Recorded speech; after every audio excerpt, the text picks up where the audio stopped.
Today was the anticipated Fanatics Fest, and WWE was there in force. And there is a lot to talk about from this event. First, earlier on today, I actually toyed with the idea of making this video because you can see by the thumbnail that I made, it is interesting. There's a lot to deep dive here, but I just knew that Fanatics Fest had more for us, and it did. Now, we know Raw is moving to Netflix in January 2025. If you're in certain places like the UK, for example, everything from WWE is going to Netflix. It's a really big move for the company. And this promotional poster, as you've just seen, could hint at major changes for the Red brand. Look at the superstars listed on this promo poster. Obviously, you've got the New Day there. You've got Asuka. But then you've got A-Town Down Under. You've got the Bloodline. And you've got Charlotte Flair, all of which are currently SmackDown stars. Now, obviously, it's not beyond WWE to just advertise whoever on a poster, but if you was really going balls to the wall, let's put this all out there, surely you'd have Cody and Randy and LA Knight too. None of them. What I find interesting most about this is already in WWE storylines, fans are speculating from Adam Pearce's mysterious phone call on Raw that potentially A-Town Down Under are already Raw bound. But the new Bloodline? I don't know, man. This is a weird one. You could move them by January, maybe a little bit after January for Raw on Netflix. But there's no Roman on that poster. And again, if Roman was going to be on Raw, you think they'd promote that. Do you know what I mean? So unless we just up the story altogether to Raw, could this be like the way you separate the two Bloodline factions potentially after like War Games or something? Like loser leaves SmackDown perhaps? Could this also be how we get the Bloodline versus the Wyatt Sicks? This is something Triple H actually teased in a press conference months ago. And we did wonder, okay, he's put the seed there now. How do they get there? This could be it. The other name on that list is, of course, Charlotte Flair. Charlotte Flair currently away from WWE, injured. Now, Charlotte Flair is expected to return, I think, relatively soon. If she moves to Raw, chances are that would mean Andrade also moves to Raw. Those two are a real-life couple, and typically WWE moves real-life couples together. I know a lot of people would be happy to see Charlotte go to a Monday Night Raw if that means Alexa Bliss is taken and put on Raw when she returns too, because quite clearly, a lot of people, trust me, a lot of people want to see Alexa Bliss defeat Charlotte Flair after the storied history they've had together. The news from Fanatics Fest just kept rolling in today. Paul Heyman's first public appearance since the beatdown from the Bloodline. He spoke about Roman coming back, Roman's motivations. He sort of hinted that you don't know when he's going to return. And his motivations, what does that mean? But maybe most interesting of all, Paul Heyman would say you don't know who else Solo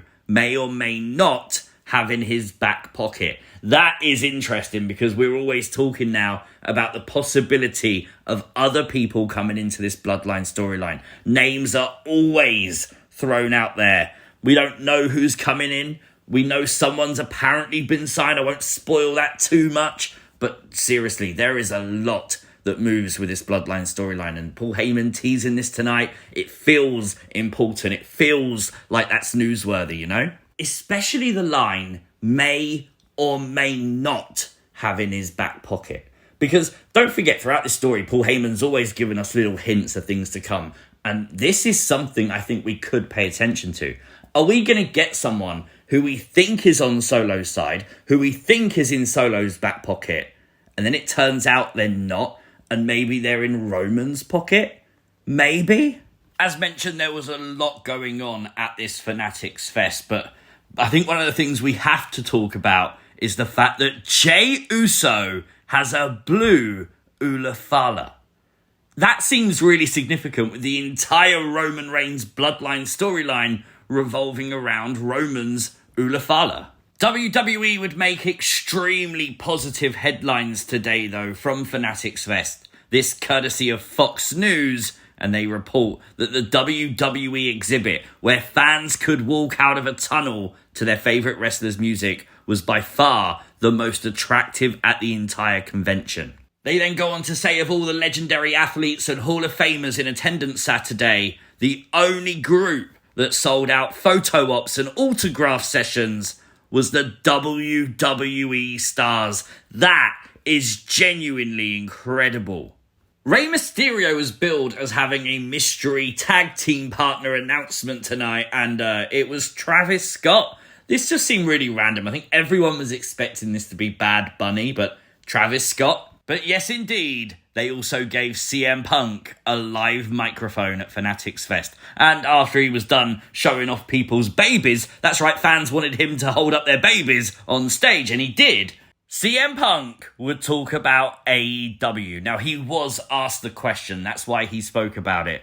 But he basically said that it was bullshit, that he was a cancer in professional wrestling. He said that those stories are made up by people who wanted to control him, and when they couldn't, what they did is they made up storylines to control how other people feel and perceive CM Punk. He went on to say that he's all hugs if you're smiling and you want to have a good time, but if you're a piece of shit and you act that way to him, he'll treat you like it. But unbelievably, that's not even the headline from what CM Punk had to say. CM Punk would be open and wanting a match at WrestleMania 41. And let's be fair, this is a total ultimate dream match for a lot of fans. He wants the match potentially with Stone Cold Steve Austin. Just seriously for a moment, that would be absolutely epic. I mean, the wrestling fan in me that grew up in the Attitude Era, I still want to see Stone Cold versus The Rock one more time. I don't care that it won't be a 5-star classic. I don't care they're not going to do Hurricanranas and Canadian Destroyers. You never know what The Rock can do, but I doubt they're going to do that. I want to see that match one more time, but if we get Punk versus Austin, I'm certainly not going to be upset. And just FYI, because this is absolutely crazy, this is the line for the photo opportunity with CM Punk. That is absolutely cuckoo bananas.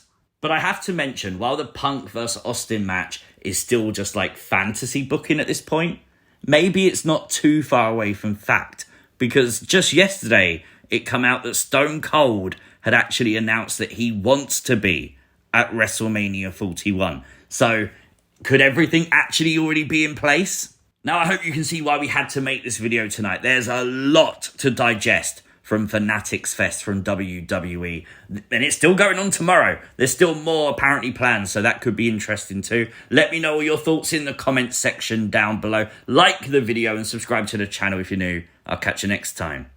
Peace!